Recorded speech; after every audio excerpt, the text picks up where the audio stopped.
Eu dei um título meio exótico para o sermão, né? 40 anos, expectativas reais ou fantasiosas? Algumas das expectativas eu acho que os irmãos daquela época tinham não se concretizaram com a fundação desta igreja. Outras sim, mas outras não. Eu tenho certeza disso. E uma delas, que eu tenho certeza que não se concretizou, é que eu tenho certeza que eles esperavam que Jesus viesse logo. Aqueles que têm, assim, essa quilometragem alta, como eu já tenho, e que são adventistas há muitos anos, você não esperava que Jesus fosse demorar tanto para vir. É verdade ou não? O que você acha? Eu tenho certeza disso. Esses que têm filhos aqui, já com filhos, então aqueles que já são avós aqui, e que são adventistas há muitos anos, não esperavam que chegariam no tempo em que nós estamos vivendo. Nós tínhamos certeza que Jesus ia voltar antes. Porque os sinais estão aí, tudo já se cumpriu. Não tem mais o que se cumprir. O único sinal que falta se cumprir para Jesus voltar é a pregação do Evangelho em todo o mundo e o desfecho da crise final, que já é o fechar da boca do saco aí, no final lá de tudo. Porque tudo, em termos de profecia, já se cumpriu.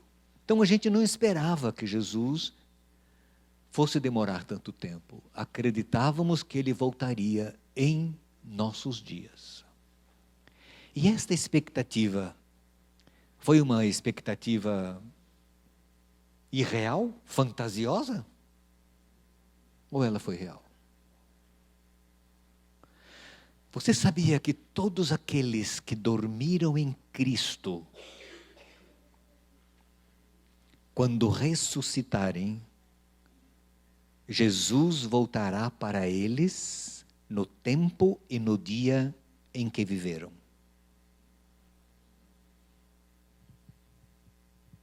Você entendeu? Quando uma pessoa morre, ela não sabe que está morta. Ela descansa, é como a gente dorme à noite. Quando a gente dorme, você dorme 10 horas, 8 horas, sei lá quanto tempo, você acorda e aquilo, certo? É como se cada manhã, quando a gente acorda, é como se a gente estivesse passando pelo processo da ressurreição. Cada manhã nós ressuscitamos do sono da noite. Então, os pioneiros desta igreja, que já descansam no Senhor, e que aguardavam Jesus para os seus dias, quando eles ressuscitarem na manhã da ressurreição, independentemente do tempo em que permaneceram mortos, Jesus voltará para eles no dia deles. Portanto, as expectativas que tinham para a iminente volta de Jesus se concretizará na vida de cada um deles.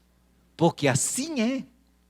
Quando os nossos pioneiros adventistas, que aguardavam Jesus, lá no século XIX, né, ressuscitarem, Jesus voltará para eles no tempo deles. Porque não existe contagem de tempo na morte. Então, as expectativas do crente acerca da volta de Jesus, ela se cumprirá na vida de cada um deles, no seu tempo, independente da aparente demora da volta de Jesus. E eu queria analisar 2 Pedro, capítulo 3. Abra sua Bíblia lá. Em 2 Pedro, capítulo 3.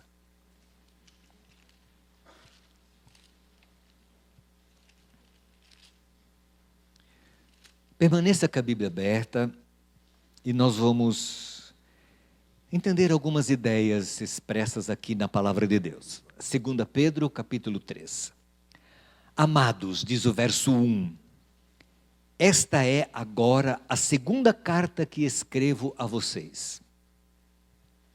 Eu estou lendo e vou ler na Bíblia, na Nova Almeida Atualizada. A Sociedade Bíblica fez uma nova versão da Almeida, da atualizada, é uma atualizada da atualizada, que foi feito acho que no ano passado. Eu gosto de ter sempre Bíblias novas e conhecendo novas linguagens. Eu estou gostando muito dessa forma como eles traduziram e ajustaram para a língua portuguesa a palavra de Deus. Então, uma outra coisinha pode parecer diferente, talvez, da Bíblia que você está usando, mas a ideia é a mesma. Amados, esta agora é a segunda carta que escrevo a vocês. O apóstolo Pedro que está falando isso. Em ambas procuro, com lembranças, despertar a mente esclarecida de vocês, para que se lembrem das palavras que anteriormente foram ditas pelos santos profetas, e também se lembrem do mandamento do Senhor e Salvador que os apóstolos de vocês lhes ensinaram. Agora vem. Antes de tudo, saibam que nos últimos dias virão escarnecedores com as suas zombarias, andando segundo as suas próprias paixões e dizendo. Então a Bíblia está dizendo aqui que nos últimos dias viriam pessoas escarnecendo e zombando. Do quê? O que diriam essas pessoas? Onde está a promessa da sua vinda? Porque desde que os pais morreram, todas as coisas permanecem como desde o princípio da criação. E aí? Cadê a volta de Jesus? Cadê? Cadê esse Jesus que vocês esperam? Que vocês dizem que ele breve virá? Cadê?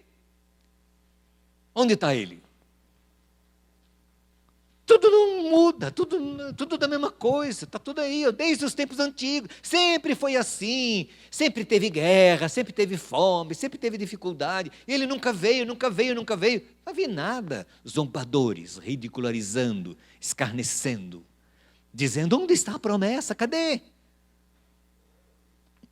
Aliás, eu percebo que essa aparente demora da volta de Jesus, prevista por Jesus em parábolas que ele contou, como por exemplo, a parábola das 10 virgens, do atraso do noivo e de outras parábolas, a gente percebe que os crentes assim, que creem que Jesus vai voltar, parece que já não tem mais esse gás, parece que a gente se acomodou um pouco, a gente já não canta breve virá. Breve virá, breve virá. Breve Jesus voltará. A gente não canta mais, parece que a gente... está demorando mesmo, está tudo bem. Não sei se vocês sentem isso ao longo do tempo, dos anos. Zombadores, escarnecedores diriam, vocês estão perdendo tempo, isso é bobagem. Nada mudou, está tudo aí igual. Aí, Pedro, iluminado pelo Espírito, ele diz assim, acontece no verso 5, que de propósito esquecem, falando destes zombadores, que os céus existem desde muito tempo, e que a terra surgiu da água e através da água pela palavra de Deus. Com base nesta palavra, também o mundo daquele tempo foi destruído, afogado em águas. Pela mesma palavra, os céus e a terra que agora existem têm sido guardados para o fogo, estando reservados para o dia do juízo e da destruição dos ímpios. Eles esquecem. Vocês que estão zombando, ridicularizando dos crentes, daqueles que creem que Jesus vai voltar, dizendo, cadê que nunca volta, cadê que nunca volta? Vocês estão esquecendo de quem é Deus. Ele é o Criador. E que no passado, essa história já se repetiu. Porque Noé pregou a destruição do mundo por 120 anos. E parece que nunca vinha. E quando você lê o Espírito de Profecia, você vê que Noé foi zombado, ridicularizado, escarnecido. Que, aliás, até hoje é a gente que ainda escarnece de Noé. Porque dizem assim, imagina, isso aí é historinha, conto de carochinha. Por quê? Esse barco era muito pequeno para colocar todo mundo lá dentro. E se todo mundo acreditasse em Deus? Não ia caber lá dentro. Né? Aqueles que não acreditam, que não confiam. Acontece que se muita gente acreditasse a ponto de não caber da arca, não haveria o quê? Não haveria dilúvio. Porque quando os anjos vieram para destruir Sodoma, e um deles era o próprio Jesus em forma humana, conversou com Abraão, Abraão perguntou assim, Senhor, e se tiver 50 justos lá dentro, o Senhor vai destruir? O que Deus disse? Não. E Abraão foi diminuindo, Senhor, e se tiver 10 justos lá dentro, o Senhor vai destruir? Se tiver 5, o Senhor vai destruir? Não vou destruir. E aí Abraão parou porque não havia, era só Ló, certo? A mulher e as filhas foram salvas por amor ao pai. Aliás, os filhos de Noé foram salvos pelo amor ao pai. O livro Patriarcas e Profetas diz isso. Os filhos de Noé não era aquele negócio de crente, eram uns crentes meia boca, entendeu? Assim meio, sabe? Não eram assim firmes como o pai, não. Entendeu? E a Sarah White diz que por amor ao pai, Deus salvou os filhos de Noé. E é por isso que depois do dilúvio, você vê lá o Cã, que algumas versões traduzem para o português como cão, Noé ficando bêbado, e o cão ridicularizando o pai, escarnecendo do pai. Eles tinham dificuldades. Então, era Noé que era fiel. E por amor à fidelidade do pai, Deus salvou os filhos. Então, a Bíblia fala, vocês não sabem do que estão falando, vocês que dizem aí, esse negócio é bobagem, isso é besteira, Jesus não vai vir não, isso aí, Deus vem para quem morre, você já viu isso? Deus vem para quem morre, entendeu? E o mundo nunca vai acabar, isso aí é bobagem. A Bíblia diz assim, vocês não conhecem Deus.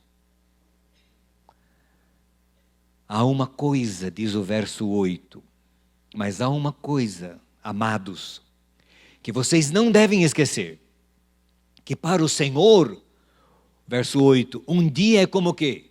Como 1000 anos, e 1000 anos são como um dia. O Senhor não retarda a sua promessa, ainda que alguns a julguem demorada. Pelo contrário, Ele é paciente com vocês, não querendo que ninguém pereça, mas que todos cheguem ao arrependimento. Porém, o dia do Senhor virá como ladrão. Naquele dia os céus passarão com um grande estrondo e os elementos se desfarão pelo fogo. Também a terra e as obras que nela existem desaparecerão. Vocês estão percebendo a mudança de argumento e de ênfase que a Bíblia está dando aqui? Dos escarnecedores, dos zombadores, a palavra de Deus diz assim, meus filhos, vocês não conhecem nada, vocês não sabem que o tempo de Deus não é como o tempo do ser humano, que 1000 anos para Deus é como se fosse um dia, e um dia como se fosse 1000 anos, não faz diferença nenhuma. Deus não é limitado pelo tempo, Ele é Senhor do tempo, Ele está acima do tempo. Então as percepções de tempo que nós temos, não são as mesmas de Deus.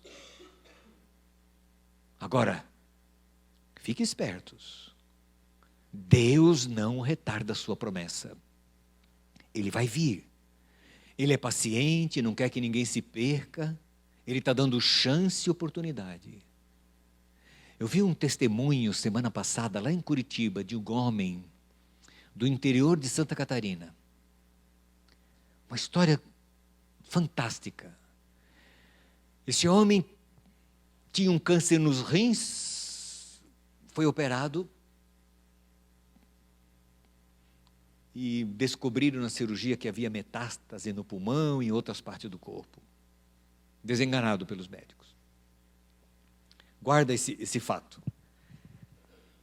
Ele tinha um amigo, esse amigo estava com depressão profunda, muito profunda. E esse amigo tinha uma filha que trabalhava num banco. E ela tinha um colega adventista. E quando ela comentou com ele de que o pai estava muito depressivo, estava difícil de vencer a depressão, esse amigo adventista se interessou pelo caso, foi visitar esse homem, deu apoio espiritual para ele, começou a estudar a Bíblia com ele, e esse homem aceitou a Cristo e se converteu. E eles ficaram, esse que se converteu, que era um ex-depressivo, porque ele venceu a depressão, ele ficou uns 6 meses mais ou menos sem entrar em contato com esse que estava doente. Quando eles se encontraram, este bem magrinho, bem fragilizado pela vida, pela doença, ele se surpreendeu com o estado emocional do amigo e perguntou: o que aconteceu com você? E o amigo contou: eu conheci a Bíblia, a palavra de Deus, mudou minha vida, me deu perspectiva. Você não quer conhecer também? Vamos lá na minha igreja, eles vão estudar a Bíblia com você. E ele foi, se interessou e começou a estudar a Bíblia. E esse homem, doente, magrinho, já no final da sua vida, aceitou a Cristo, foi batizado. Mudou a vida dele, apesar da doença. Gravaram um vídeo, uma história com ele. Na gravação, ele diz assim: se eu tivesse morrido antes, eu estaria perdido. Mas agora, eu já posso morrer. Porque se eu morrer, eu estou salvo em Jesus. Ele gravou isso. Se eu tivesse morrido antes, eu estaria perdido. Mas agora eu estou salvo. Porque eu aceitei Jesus. Agora eu já posso morrer. O vídeo termina, logo em seguida, esse testemunho, com uma legenda de cor branca, com fonte de cor branca, na tela escura, dizendo mais ou menos assim: logo após a gravação desse vídeo, fulano de tal descansou no Senhor. O que a Bíblia fala? O que a Bíblia fala? Deus é paciente, Ele não quer que ninguém se perca. Por isso, às vezes, essa aparente demora, tardança na volta de Jesus. Eu nunca me esqueço quando estudamos a Bíblia com o Marcelo Flores, a Tajiba, quando estudamos a Bíblia com ele. Uma vez ele falou assim para mim: pastor, eu queria tanto que Jesus voltasse logo. Eu falei: eu também, Marcelo. Já faz, não sei, naquela época, eu acho que eu disse para ele, talvez uns 40 anos que eu espero Jesus voltar. Marcelo, se ele tivesse vindo no tempo que eu queria, você talvez não teria chance. Você talvez iria se perder, Marcelo. Ele olhou para mim e falou: nossa, é isso, pastor, é isso mesmo. É isso mesmo. Deus é paciente, Deus é benigno, Ele é misericordioso, compassivo. Então essa tardança, aparente tardança na volta de Jesus, tem planos. Deus não quer que ninguém se perca. Quem sabe Ele esteja esperando algum de vocês aqui. Quem sabe a definição de alguns que nunca decidem, que nunca tomam aquela decisão, que ficam aí esperando, não sei, hoje, amanhã, e Deus está lá esperando. E se Ele tivesse voltado, como disse aquele homem: se eu já tivesse morrido, eu estaria perdido. Agora eu já posso morrer. Eu estou salvo. Deus não quer que ninguém se perca. Ele ama todos nós. Se porventura tem alguém aqui que ainda não entregou o coração a Cristo por por uma outra razão qualquer, que são muitas, não tenha medo. Entregue-se a Jesus, deixa Deus guiar a sua vida. Aliás, Ele que guia a sua vida. Porque tudo aquilo que a gente faz é Deus que faz por nós. Mesmo a gente achando que é a gente que faz, é Deus que faz. Eu sempre costumo dizer que aquilo que é normal Não é normal. É Deus agindo. E nós achamos que é normal. Achamos que somos nós. Não, é Deus. É Deus agindo. Acordar de manhã não é normal. Ser protegido não é normal. Ter saúde não é normal. É Deus guiando, dirigindo. E alguém poderia, ei pastor, por que eu estou doente? Alguém podia pensar. Nunca esqueça. Nós vivemos no grande conflito entre o bem e o mal. E a Bíblia é clara, Jesus vai voltar. Lembram dessa frase? Quer você acredite, quer você não acredite, Ele vai voltar. Não depende de mim, não depende de você, não depende de nós. Jesus vai voltar. A palavra de Deus é a palavra de Deus. Quer eu aceite, quer eu não aceite, não vai mudar nada. Porque Jesus, Ele é Deus, Ele é soberano, Ele é criador do universo. Um dia o juiz de toda a terra vai se assentar para colocar um ponto final nessa história de dor, de miséria, de sofrimento, de injustiça, que eu particularmente, como ser humano, não aguento mais. Mas quem sou eu? Às vezes eu fico pensando comigo, eu fico imaginando comigo, da perspectiva da visão de Deus. Porque Deus vê tudo, Deus vê tudo. Eu não vejo nada. E tenho a sensação que tenho, imagine Deus que vê tudo. Deus vê, a senhora White diz que Ele vê cada lágrima que corre neste mundo, Deus percebe. Se tem alguém que anseia por colocar um ponto final nessa história, essa pessoa é Deus, essa pessoa é Jesus. Ele não vê a hora de acabar com essa história. Porque pensa em você tendo um filho ou uma filha, sofrendo, e você tendo o poder de colocar um fim naquele sofrimento. Você não colocaria? Claro, Deus anseia por colocar fim nessa história. E por que não colocou ainda? Por amor. Não, mas esse Deus é um Deus muito sádico, pastor. Porque tem tanta gente sofrendo que Ele podia resolver o problema antes de Ele vir. E aí é uma área que eu não sei. Porque eu não tenho a visão do todo, a visão que Deus tem. A visão que eu tenho do lado de fora seria pela abertura da janela. Mas quem está do lado de fora, tem a visão do todo. Deus está do lado de lá, Ele vê o todo. Mas uma coisa é certa. Deus não retarda a sua promessa. Ele vai vir. Ele vai vir. Eduardo, quando eu fui pastor aqui, você não estava sentado nesses bancos da igreja. E se Jesus tivesse vindo naquela ocasião, você estaria perdido. No mundão aí. Mas Deus deu chance para você, e é tão bom ver você sentado com a sua família aqui na igreja. Eu estou citando você como exemplo apenas. São outros, N exemplos, que nós temos aqui. Da misericórdia de Deus, da bondade de Deus. Quando os pioneiros desta igreja vieram para cá, eu tenho certeza que eles acreditavam que Jesus ia voltar logo. E muitos já descansam no Senhor. E zombadores podem dizer o que quiserem, mas a palavra de Deus diz assim: Ele vai vir. Ele vai vir. O dia do Senhor virá como ladrão. E os céus irão passar com um grande estrondo, e os elementos se desfarão abrasados pelo fogo. A terra e as obras que nela existem desaparecerão.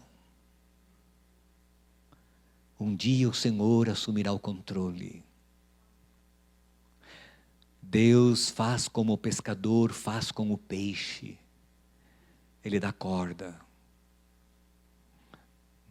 Mas a linha está na mão dele. Ele tem o controle. E agora vem o futuro. Verso 11, uma vez que tudo será assim desfeito, Vocês devem ser pessoas que vivem de maneira santa e piedosa, esperando e apressando a vinda do dia de Deus. Como é que é? Essa é uma realidade. Ele não veio, tudo bem, mas nós estamos aqui. Nós estamos vivendo. Como eu devo viver? A palavra diz: viva bem, seja piedoso, seja fiel a Deus. Não vá cair na tolice de viver uma vida dupla, uma vida insensata, tola, como o nécio que a Bíblia menciona. Não, seja fiel a Deus. Seja fiel a Deus. Por quê? Por causa desse dia, os céus incendiados serão desfeitos e os elementos se derreterão pelo calor. Nós, porém, segundo a promessa de Deus, esperamos novos céus e nova terra, nos quais habita a justiça. Por essa razão, amados, esperando estas coisas, esforcem-se para que Deus os encontre sem mácula, sem culpa e em paz. E isso só é possível pela graça de Cristo. É Jesus que faz isso por nós. Não existe nenhum justo nessa terra, todo mundo é injusto, todo mundo é pecador, somos farinha do mesmo saco, todo mundo. Não tem um que pode dizer: eu sou melhor que você, sou crente. Não, tem ninguém que pode dizer. Nós só somos em Cristo. Em Cristo somos uma nova criatura. Em Jesus podemos ser considerados por Deus justos. A justiça de Cristo é que nos justifica. É ela que nos torna fortes e considerados dignos de receber a herança eterna. Só que eu tenho que querer, eu tenho que permitir. Não abra mão disso, meus queridos, não abra mão. Não abra mão, nunca. Como é bom voltar aqui e ver pessoas fiéis durante muito tempo. Aí, ainda. Quando eu volto em igrejas onde eu fui pastor, no Gama, onde eu fui pastor, bem antes daqui, lá no início do meu ministério, eu vejo pessoas fiéis a Deus, velhinhos já, firmes na fé. Este é o plano de Deus. Porque quem perseverar até quando? Até o fim, estes serão o quê? Salvos. Então, Jesus vai vir? Vai vir. Tem zombadores? Tem. Eles estão enganados, porque Deus vai cumprir as suas promessas. Então, que tipo de gente a gente precisa ser? Piedosa, fiel, considerada justa. Vamos esperar Jesus voltar. Vamos esperar. Não podemos perder a fé. Porque se a gente perder a fé, a gente vai ter fé em quem? Ou em quê? No governo? No dinheiro? Nos nossos negócios? Tudo pode passar tão fácil nesse mundo, tudo tão rápido. Porque a vida é frágil. Então não abra mão da fé. Não abra mão da esperança. Não negocie valores, porque são valores eternos. E aí diz assim: considerem, verso 15, a longanimidade de nosso Senhor como oportunidade de salvação, como também o nosso amado irmão Paulo escreveu a vocês, segundo a sabedoria que lhe foi dada. Ao falar a respeito desses assuntos, como de fato costuma fazer em todas as suas cartas, nelas há certas coisas difíceis de entender, que aqueles que não têm instrução e são instáveis deturparão, como também deturparão as demais escrituras para a própria destruição deles. Portanto, logo, vocês, meus amados, visto que já sabem disso, tenham cuidado para que não sejam arrastados pelo erro desses insubordinados e caiam da posição segura em que se encontram. Pelo contrário, cresçam na graça e no conhecimento de nosso Senhor e Salvador Jesus Cristo. E o apóstolo termina abruptamente a sua argumentação. A ele diz: seja a glória, tanto agora como no dia eterno. É isso daí. Tenham cuidado. Cuidem de você, para você não desanimar da fé, para você não perder, não cair da graça. Cuide de você. Leia a Bíblia todo dia, faça culto em família, testemunhe de Jesus. Mantenha-se ativo na fé e na esperança, porque Jesus vai voltar. Mesmo que a gente morra, Ele vai voltar e vai voltar nos nossos dias. Certo? Mesmo que a gente morra e fique mil anos dormindo, quando acordar, Ele vai voltar nos meus dias. Não Abra mão dessa esperança e dessa fé. Da fé que os pioneiros do advento tiveram, dos pioneiros que construíram esta igreja, que deram dos seus recursos, que amavam esse lugar. E que Deus deu a você a oportunidade de cuidar, de zelar e de manter o mesmo espírito aqui nesse lugar. Onde se estuda a palavra de Deus, onde a luz deve ser partilhada e compartilhada com aqueles que não conhecem a luz. Que Deus te abençoe, meu irmão e minha irmã. Não esqueça, pode zombar o que quiserem, Jesus vai voltar. Fique firme na graça, não desista do Senhor. Não abra mão do privilégio de conhecer o que você conhece, de crer no que você crê e de ter no coração aquela certeza: o meu Senhor virá. Quando Jesus tomou a ceia com os seus discípulos, naquele dia, Jesus disse para eles assim: eu não vou tomar mais com vocês desta ceia, a não ser no reino do meu Pai. Ali ele fez uma promessa. Antes da oração final, eu gostaria de fazer um convite. Eu não quero que você se manifeste, eu não vou pedir para você ficar em pé, não quero. Mas eu vou fazer um convite. Você conhece o seu coração, você sabe. Se porventura, você está meio fraco na fé, desanimado com as lutas, com as dificuldades, fortaleça-se em Cristo. Peça para Deus fortalecer você, para você continuar com a mesma esperança que um dia você já teve. E se porventura você ainda está indeciso, não sabe se vai, se fica aí no meio em cima do muro, pule para o lado do Senhor. Não demore muito. Diga para o Senhor: eu te aceito, Senhor, eu estou junto. Estamos juntos, como diz a molecada. Eles falam, né? Estamos juntos. Eu vou estar junto com o Senhor. Mas não hesite. Sabe por quê? Porque a gente não sabe quanto tempo vai viver. A gente não sabe. Pode tocar, bem baixinho. Pode tocar, o que vocês vieram tocar. Bem baixinho, pode tocar. Eu vou continuar falando aqui.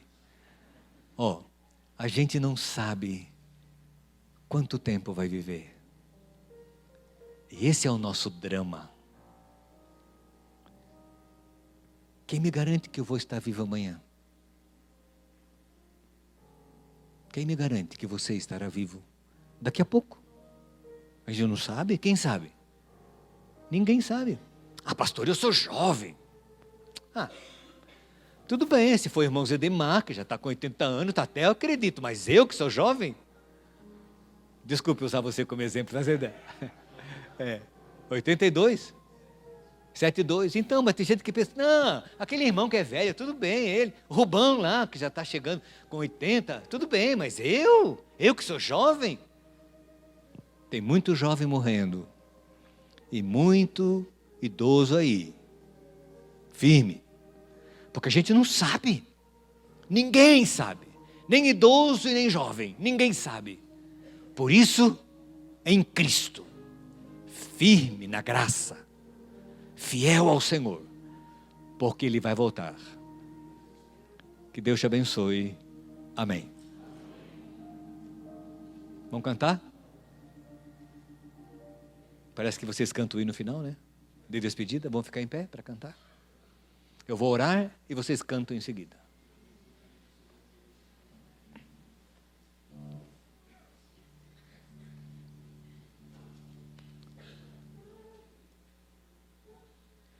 Querido Pai, nosso bondoso Deus que estás nos céus.